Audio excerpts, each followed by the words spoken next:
성경 말씀 보시겠습니다. 누가복음 13장 10절로 21절 말씀입니다. 누가복음 13장 10절로 21절 말씀까지가 오늘 본문인데요. 우선은 17절까지만 먼저 읽도록 하겠습니다. 10절부터 17절 말씀입니다.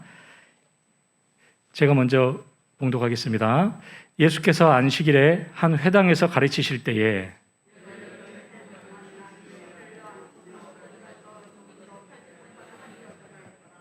예수께서 보시고 불러 이르시되 여자여 내가 내 병에서 놓였다 하시고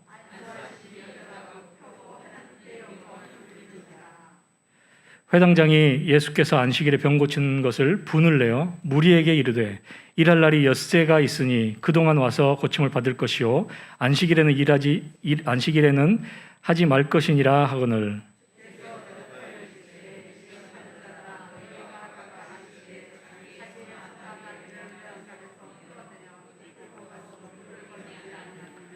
그러면 18해 동안 사탄에게 매임받은 이 아브라함의 딸을 안식일에 매임해서 푸는 것이 합당하지 아니하냐.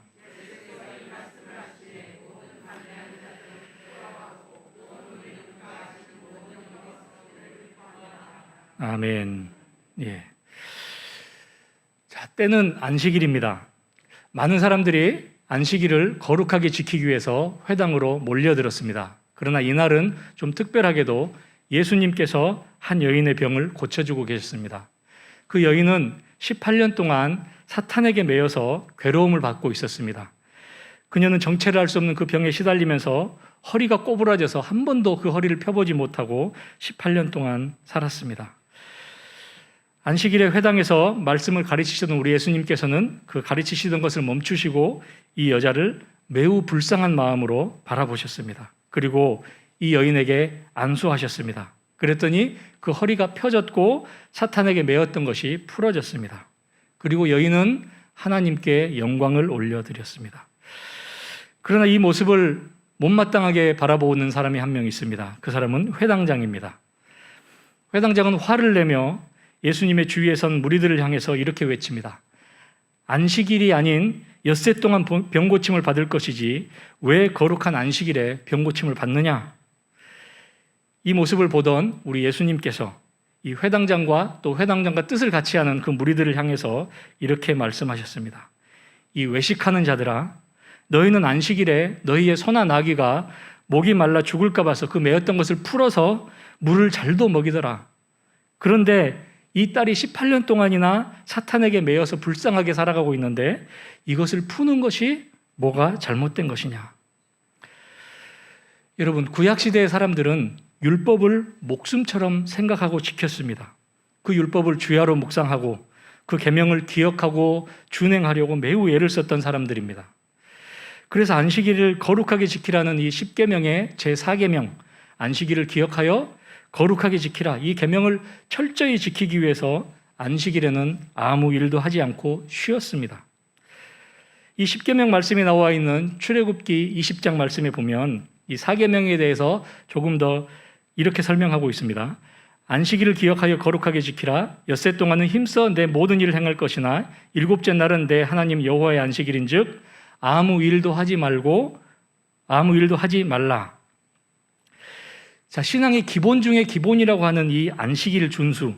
지금 회당장은 이 안식일을 거룩하게 지키라. 안식일에는 아무 일도 하지 말라. 이 계명을 잘 지켜보기 위해서 애를 쓰고 있는 것 아니겠습니까? 안식일에 일하지 말라는 그 계명을 철저히 지키려고 했던 이 회당장, 무엇이 문제였을까요? 그 답을 잠시 보류해두고 우리의 상황으로 한번 들어가 보겠습니다. 지금 우리는 안식 후 첫날인 이 주일을 지킵니다. 주님의 그 십자가의 부활을 기억하면서 안식 후 첫날을 주일로 지키고 있습니다. 그래서 우리의 믿음의 선배들은, 그리고 또 지금도 신앙을 철저하게 지키고자 하는 많은 믿음의 사람들은 주일에는 아무 일도 하지 않습니다. 주일 전날이면 필요한 물건들을 미리미리 사둡니다. 주일에는 TV 시청도 하지 않고요. 친구들도 만나지 않습니다. 그리고 심지어는 큰 소리로 웃고 떠드는 것도 조심스러워하며 잘 하지 않으려고 합니다.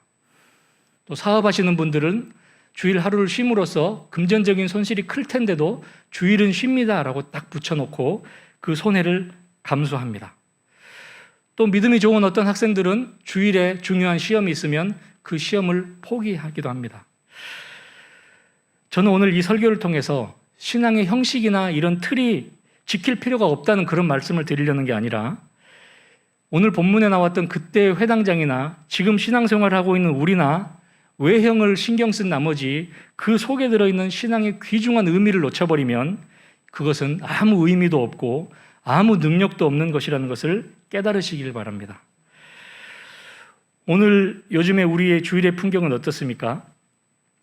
주일에는 교회에 모여서 예배하는 것이 당연하다고 생각했는데 민주주의 국가에서는 뭐 당연하고 북한에서나 주일에 예배를 드리는 게 힘들다고 생각했는데 우리는 코로나 때문에 집에서 핸드폰으로 예배를 드려야 하는 경우들이 생겨나고 있습니다.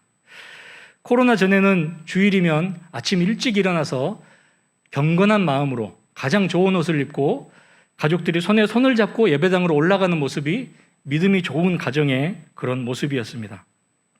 그러나 지금은 언제든지 편한 시간에 일어나서 편한 옷을 입고 각자 있는 위치에서 핸드폰을 열면 예배를 드릴 수 있는 그런 상황이 되었지요.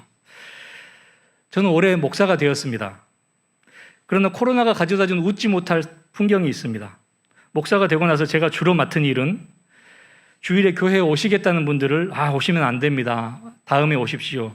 이런 일을 주일 전날이면 늘 전화로 통화를 해야 되는 그런 일을 맡았습니다. 참 코로나가 가져다준 웃지 못할 풍경인 것 같습니다.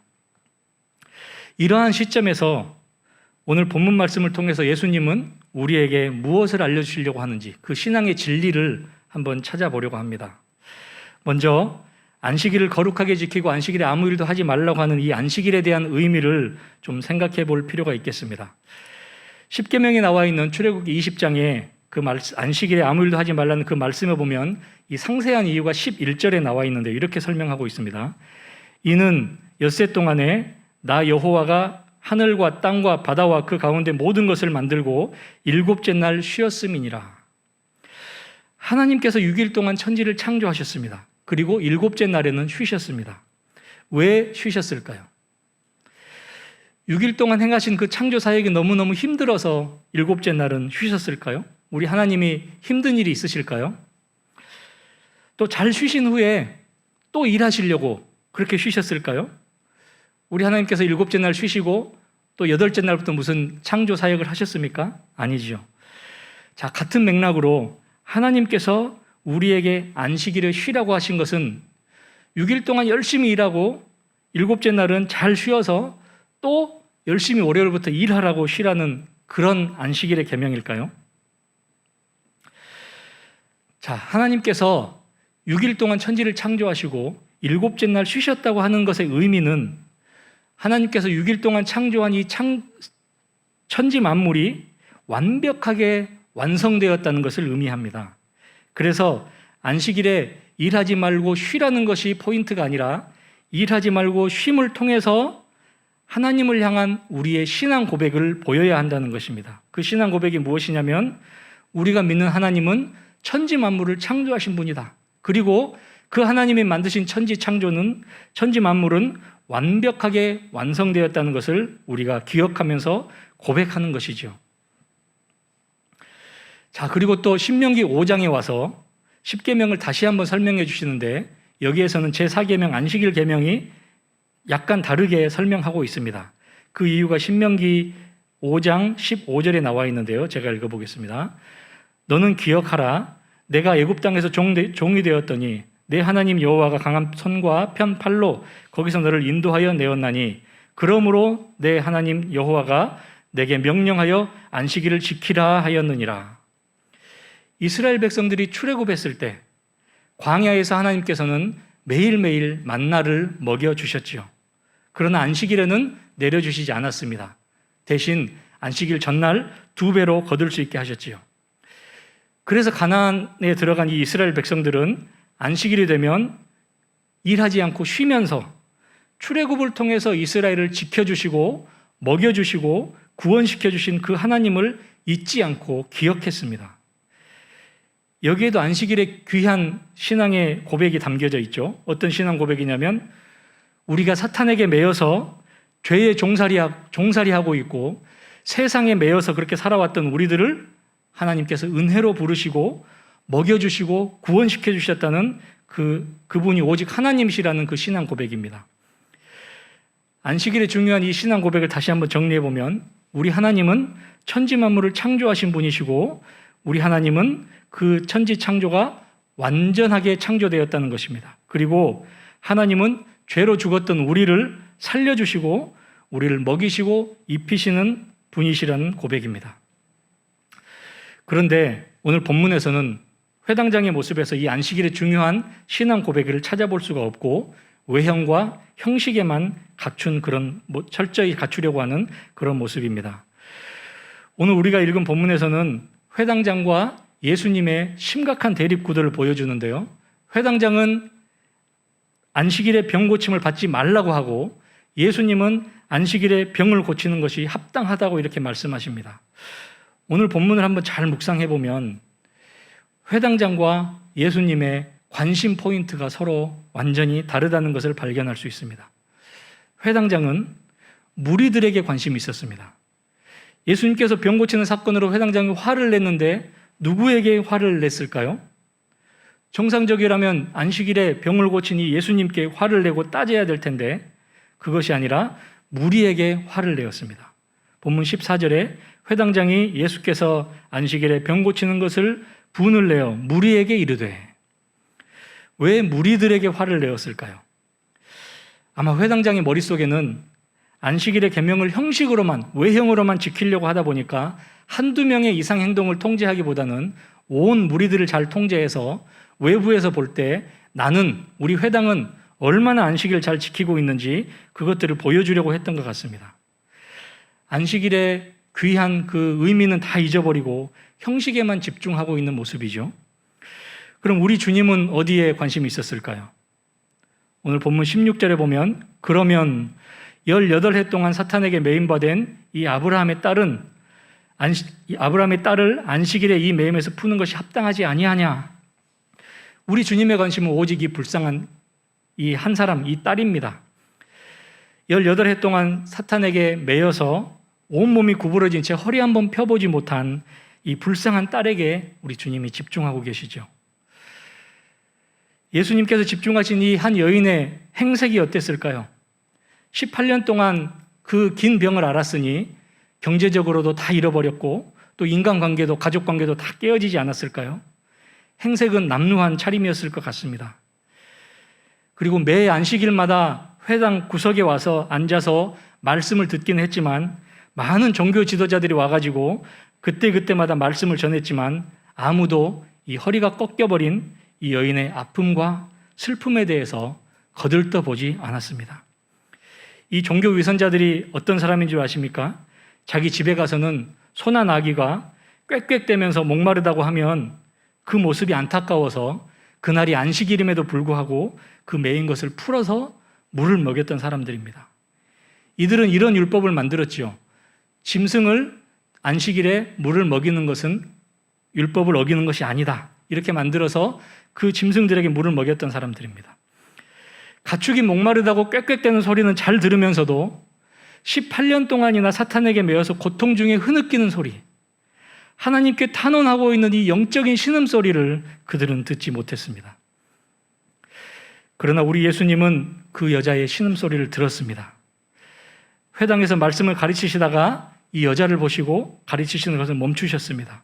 그리고 12절에 예수께서 보시고 불러 이르시되 여자여 내가 내 병에서 놓였다 하십니다. 이것이 안식일의 진정한 의미이고 안식일의 능력입니다.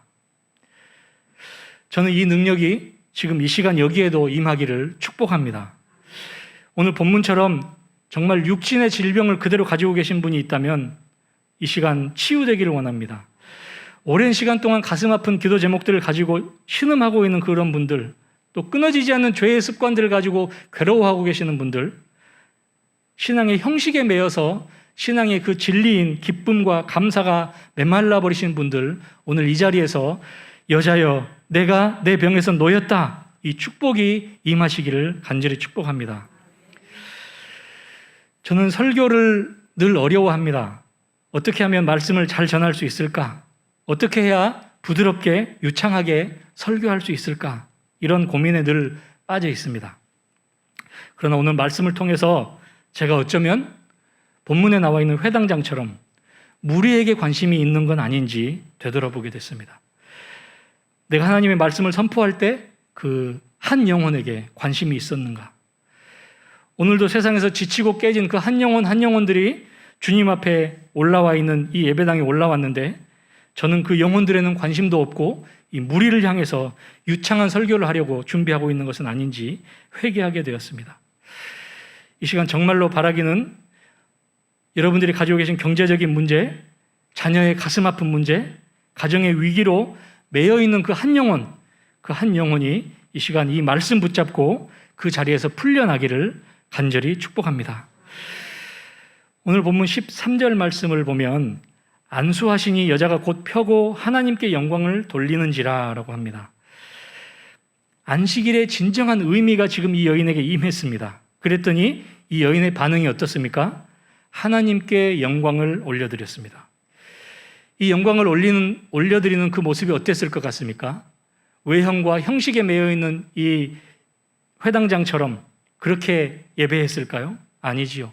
가슴 깊숙한 곳에서부터 끌어나오는 그 기쁨과 주체할 수 없는 그 감사를 가지고 눈물도 흘렸겠지요. 할렐루야 할렐루야 감사를 외치며 주님 앞에 무릎 꿇고 눈물 흘렸을 것입니다. 이 모습이 우리의 진정한 예배가 되기를 원합니다. 요즘처럼 교회에 와서 대면으로 예배드리는 것이 어려운 시기라면 더욱더 한번 이렇게 예배당에 올라올 때마다 감격과 기쁨을 가지고 그 은혜를 잃어버리지 않고 예배드렸으면 좋겠습니다.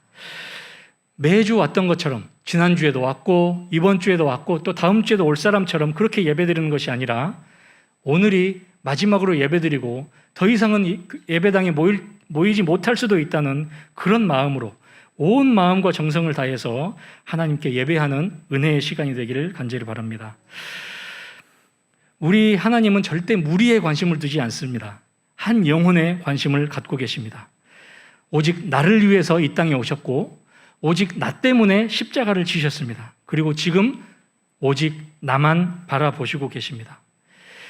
이 한 여인 한 명이 병고침 받고 하나님께 진심으로 영광을 올려드렸을 때 또 무슨 일이 벌어졌냐면 17절에 예수께서 이 말씀을 하심에 모든 반대하는 자들은 부끄러워하고 온 무리는 그가 하시는 모든 영광스러운 일을 기뻐하니라. 이 한 여인의 예배가 살아나니까 온 무리가 하나님께 영광을 올려드리고 기뻐했습니다. 그렇습니다. 나 한 사람이 온 마음과 정성으로 하나님께 예배하면 나 하나 은혜 받고 끝나는 것이 아니라 온 교회에 그 은혜가 퍼지고 함께 예배하는 모든 성도들에게 은혜와 감격이 넘칠 줄 믿습니다. 자, 이제 오늘 우리가 본문이지만 읽지 않았던 18절부터 21절 말씀을 읽어보려고 합니다. 이 18절부터 21절 말씀의 시작은 그러므로라고 시작이 됩니다. 무슨 의미냐면 앞에 나와 있는 안식일의 병을 고친 이 사건을 예수님께서 보여주신 이후에 결론처럼 정리해 주시는 말씀입니다. 다 같이 한 목소리로 천천히 읽어보겠습니다. 시작. 그러므로 예수께서 이르시되 하나님의 나라가 무엇과 같을까? 내가 무엇으로 비교할까? 마치 사람이 자기 채소밭에 갖다 심은 겨자씨 한 알 같으니 자라 나무가 되어 공중의 새들이 그 가지에 깃들였느니라. 또 이르시되 내가 하나님의 나라를 무엇으로 비교할까? 마치 여자가 가루 서말 속에 갖다 넣어 전부 부풀게 한 누룩과 같으니라 하셨더라. 아멘. 하나님께서는 이 한 여인의 사건을 보여주시면서 하나님 나라의 이야기를 합니다. 하나님 나라. 두 가지의 비유로 하나님의 나라에 대해서 설명하셨는데요. 첫 번째가 겨자씨 한 알, 그리고 누룩입니다.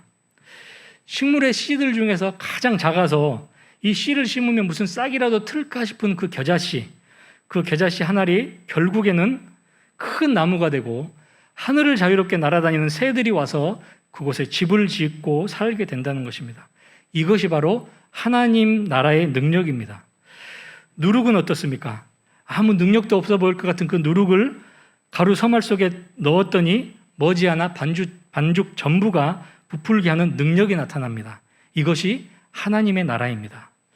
자, 이제 앞에서 읽었던 본문에 나왔던 그 여자, 한 여자, 18년 동안 중병에 시달리면서 허리가 꼬부라져서 아무 희망도 없이 살아갔던 그 여자, 회당장은 거들떠보지도 않았던 그 여자, 이 한 여인에게 하나님의 나라가 임하였더니 이 여인은 예수님 앞에 무릎 꿇고 경배하게 되었습니다. 그리고 온 무리는 기뻐하며 하나님께 영광을 돌렸습니다. 그리고 그 하나님의 나라의 능력은 지금 이 시간 우리에게도 임하여졌습니다. 사랑하는 성도 여러분, 저는 코로나가 언젠가 반드시 끝이 날 텐데 그때에 우리가 코로나 때문에 우리의 신앙을 지키지 못했다고, 코로나 때문에 한국교회가 힘을 잃어버렸다고 그렇게 회자되는 것이 아니라 코로나 덕분에 우리의 신앙이 외형이나 형식에 매여 있지 않고 진정한 하나님의 나라의 의미를 찾고 깨닫게 되었다고, 그래서 올바른 신앙을 갖게 되었다고 고백되기를 간절히 바랍니다. 이것이 바로 세상의 방법으로는 설명할 수 없는 하나님 나라의 비밀입니다. 우리 하나님은 세상의 미련한 것들을 택해서 지혜 있는 자들을 부끄럽게 하려 하시고 세상의 약한 것들을 택하사 있는 것들을 폐하려 하시는 분이심을 믿으시기 바랍니다. 자, 오늘 나 한 사람을 찾아오신 그 예수님을 다 같이 그 앞에 무릎 꿇고 간절히 기도하기를 원합니다.